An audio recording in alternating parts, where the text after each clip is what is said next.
Felicia Pearl Mpasi, étoile ya sika na cinéma américain, abotami na Washington na ba parents congolais.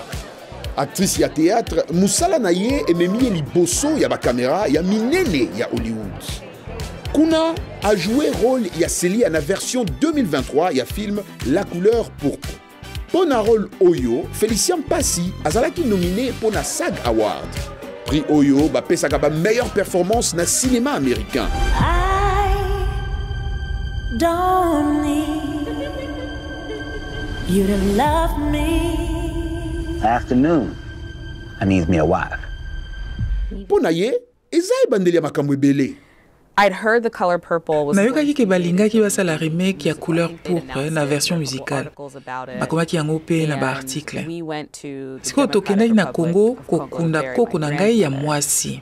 And in her passing, I remember siko na matanga nazoyeba lisusu ke nazali komilobela eloko moko ya malamu ifo eya na nsima ya pasi oyo nazoyeba lisusu nalalaki na mbetu mpe eloko moko etindi naluka Couleur Pourpre naluki mpe ebimi na website na bango casting mpo na role ya Celia nakamwe naozala na film Couleur Pourpre donc naebisi agent na ngai ke nazotinda video na kati ya avion ser na ngai aide ngai na répéter scénario tokomi na ndako malgré que mongongo ezikaki mwa mokie mais nayembi quand même ba partie na ngai to filmer yango totindi video mais baboyi baboyi ko balobi aza na ye bien mais aza trop jeune totala mbaya nsima ntango mosusu.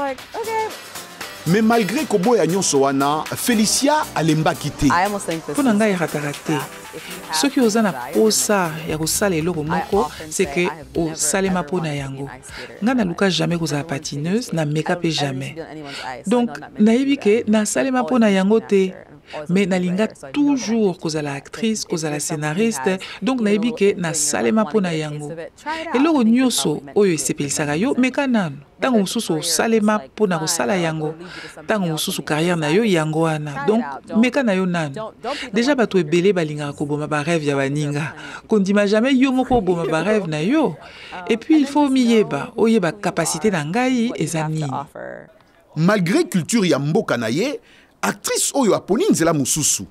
Na culture na biso tango mosusu tokanisaka ke misala ya mituya ezaka misato docteur, avocat, to pe ingénieur. Na boya yango bakongole mingi bayebisaka ngai te babangaki kolanda posa ya motema. Sikoyo komona ngai epesi bango posa ya kozongela yango. Ba témoignage ya boye esepelisaka nga mingi.